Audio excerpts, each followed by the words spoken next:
అసలు ఈ గొడవంతా జరగడానికి కారణం ఎవరో కా తాతయ్య, వీళ్ళిద్దరే.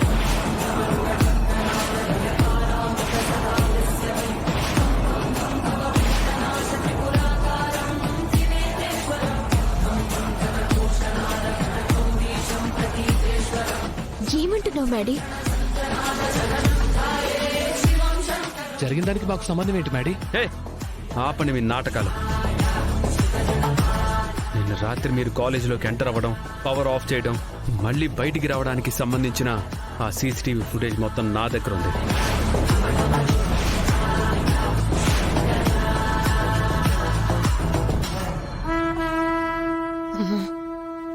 నెక్స్ట్ వికెట్ నేనే అనుకుంటా. బయట దొంగల్ని పట్టుకున్నోడికి ఇంట్లో దొంగని పట్టుకోవడం ఒక లెక్క. మీరే ఈ పని చేశారని లక్ష్మికి కూడా తెలుసు.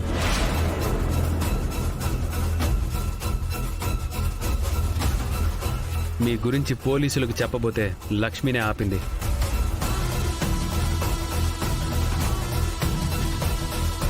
మీ కెరీర్ గురించి లక్ష్మి ఆలోచించగలిగింది. కానీ మీరిద్దరూ లక్ష్మికి కెరీర్ లేకుండా చేయాలనుకున్నారు. ఛీ, మీ మొహాలు చూడాలంటేనే చిరాగ్గా ఉంది.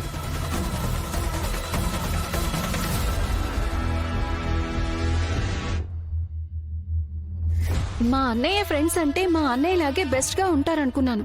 మీరింత వరస్ట్ గా ఉంటారనుకోలేదు.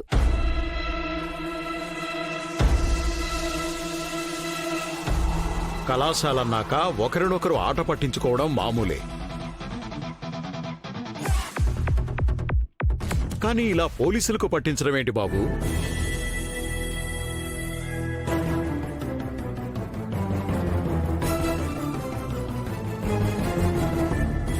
శ్రీలక్ష్మికి చదువు అంటే ఇష్టం. చదువుకోవడం అనేది తన ఆశయం. సమాజంలో ఏ ఆడపిల్లైనా తన పెళ్లితో తన ఆశలకి ఆశయాలకి సమాధి కట్టేస్తుంది.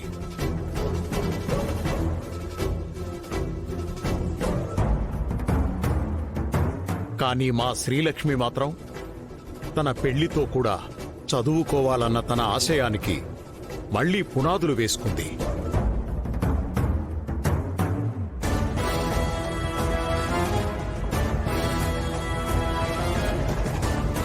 అలాంటి అమ్మాయిని ఇలాంటి విషయాల్లో ఇరికించడానికి మీకు మనసెలా వచ్చింది?